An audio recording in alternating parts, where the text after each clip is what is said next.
Gecenin saat 2'si. Steam kütüphanende bir sürü oyun var ama hiçbirini oynamak istemiyorsun. Yeni çıkan oyunların bitmek bilmeyen görevleri artık oyun oynamaktan çok mesaiye kalıyormuşsun gibi hissettiriyor. Sonra masa üstünde tozlanmış ikonu görüyorsun ve beyninin derinliklerindeki tanıdık his tekrardan canlanıyor. Sadece yarım saat girip ağaç kırarım diyorsun. Yeni bir dünya yaratma butonuna tıklıyorsun.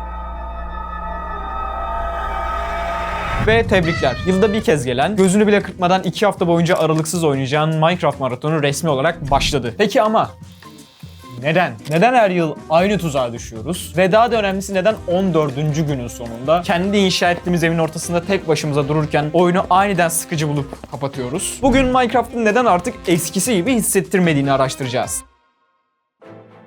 Steam kütüphanelerimiz ağzına kadar oyun dolu. Yüzlerce belki binlerce saatimizi harcadığımız oyunlar orada öylece duruyor. Peki neden en yorgun olduğumuz, kafamızı dağıtmaya en çok ihtiyaç duyduğumuz anlarda hiçbirine elimiz gitmiyor? Neden yüzlerce gigabaytlık oyunlar yerine 15 yıl önceki piksellere sığınıyoruz? Çünkü kabul edelim artık oyun oynamıyoruz. Her akşam bir mesaiye kalıyoruz. Modern oyun dünyası bizi birer oyuncu değil tüketici olarak görüyor. Rekabetçi oyunlara girdiğimizde bizi rahatlatmak yerine daha çok strese sokan bir sistemle karşılaşıyoruz. Günlük görevleri bitirmezsek geri kalırız. Battle Pass'i bitiremezsek o kostümleri kaçırırız. Eğer bugün reload maçını kazanamazsak rütbemiz düşer. Oyunlar artık bizim gerçeklikten kaçış noktamız olmaktan çıktı. Biz fark etmesek de hayatlarımızın içine sızan ikinci bir işe dönüştü. Dolayısıyla akşam bilgisayarın başına geçtiğimizde bu ağır yükün altına girmek istemiyoruz. Bu yorgunlukta fareyi bir kenara itip telefonlarımıza sarılıyoruz. Saatlerce kaydırıyoruz. TikTok, Reels, dandik shortslar falan derken beynimiz uyuşuyor. Sadece tüketiyoruz. Ama insan doğası gereği sadece tüketerek mutlu olmaz. Bazen de bir şeyleri inşa etmeye, var etmeye ve ben yaptım diyebileceğimiz somut bir kanıta ihtiyaç duyarız. İşte Minecraft'ın alameti farikası tam da bu noktada devreye giriyor. Bu oyunda bize ne yapmamız gerektiğini söyleyen bir sistem yok. Yanınıza gelip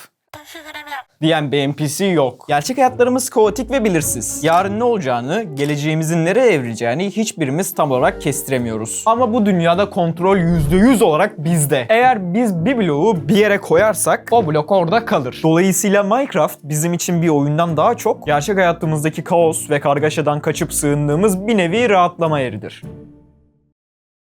Oyuna girdiğimiz ilk saniyeleri bir düşünelim. Etrafta anlamsızca koştururuz. Envanteri doldurmaya başlarız. Ve güneş yavaş yavaş batmaya başladığında içimizi bir panik kaplar. Yatak yapacak yün bulamamışızdır. Hemen yeri 3 blok aşağı kazar, üstümüzü bir toprak parçasıyla kapatır ve bütün geceyi bu karanlık delikte zombilerin inlemesini dinleyerek geçiririz. İlk hafta neredeyse kusursuzdur. Neden saatlerce sıkılmadan taşları kırarız biliyor musunuz? Çünkü gerçek hayatta emek eşittir ödül denklemi her zaman çalışmaz. Aylarca çalışıp sınavlardan geçemeyebiliriz. İş yerinde maaşımızı gününde alamayabiliriz veya bir projede başarısız olabiliriz. Ama Minecraft'ın kuralları nettir ve acımasız değildir. Eğer yerin altına inip bu sıkıcı taşları yeterince kazarsak istediğimiz elması bulacağımızı %100 biliriz. 3 tane demir cevherini ve 2 tane çubuğu crafting table'da birleştirirsek karşılığında kesinlikle bir demir kazma alırız. Sistem bize ihanet etmez. Bu yüzden beynimiz mükemmel bir dopamin döngüsüne girer. Küçük hedefler koyarız. Önce bir demir set dizeceğiz. Büyü masası yapacağız. Ardından şu tepeye mükemmel bir ev dikeceğiz. Hazır bu kusursuz döngüden bahsetmişken kısa bir mola verelim. Eğer şu an anlattıklarım sana resmen beni anlatıyor dedirtiyorsa ve sen de her yıl istisnasız bu 2 haftalık Minecraft komasına girenlerdensen bir yorum yazar mısın? Kaç kişinin benimle aynı bu durumu yaşadığını görmek istiyorum.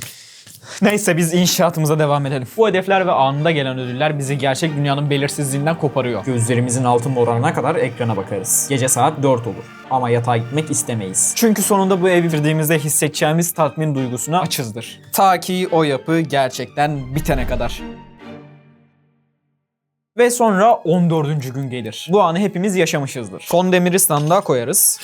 Kılıcımızı duvara asarız ve kendi ellerimize kurduğumuz bu mükemmel dünyanın ortasında durup etrafa bakarız. Hedeflediğimiz her şeyi başarmışızdır. Sistem bizi ödüllendirmiştir. Ama tam o anda devasa odanın içindeki sağır edici sessizlik yüzümüze bir tokat gibi çarpar. Ejderhayı kesmişizdir. En iyi zırhlara sahibizdir. Ve oyunda artık hayatta kalmak için yapmamız gereken hiçbir şey kalmamıştır. Tam bu noktada birçoğumuz derin bir iç çeker. Oyunda çok bozdu ya, artık eskisi gibi sarmıyor, sıkıldım der ve Alt F4 çekerek dünyayı sonsuza dek kapatır. Fakat içten içe hep hepimiz gerçeği biliyoruz. Sıkıcı olan şey Minecraft değil. Asıl sorun bu mükemmel dünyayı gösterecek, elmasları bölüşürken kavgalar edecek ve bakın ne inşa ettim diye gösterecek kimsenin kalmamış olmasıdır. Biz her yıl masa üstündeki ikona tıklarken aslında yeni bir dünya inşa etmeye çalışmıyoruz. Biz okuldan koşarak gelip Aternos'tan veya Hamashi'den kurduğumuz server'a bağlanan eski ekibi, dertlerimizin sadece Creeper evimi patlattı olduğu dertsiz günleri ve artık ne yaparsak yapalım geri gelmeyecek olan çocukluğumuzu inşa etmeye çalışıyoruz. Sandıkları malzemelerimizle doldurabiliyoruz ama odanın içindeki boşluğu asla dolduramıyoruz. İşte bu yüzden her yıl yaşadığımız bu 2 haftalık bağımlılıktan asla suçluluk duymamalıyız. İstatistiklere baktığımızda Minecraft oynayanların yaklaşık %10'u bu 2 haftalık maratonu daha uzun sürdürebiliyormuş. Aynı bu videoyu izleyenlerin yaklaşık %10'unun bu kanala abone olmaması gibi. Ya tamam anladım hadi be. Abone olmuyorsunuz falan da. En azından bir like ya da hype falan atın da en azından bir destek olmuş olursunuz. Neyse ben 2 haftalık maratonuma tekrar başlamaya gidiyorum. Hadi görüşürüz.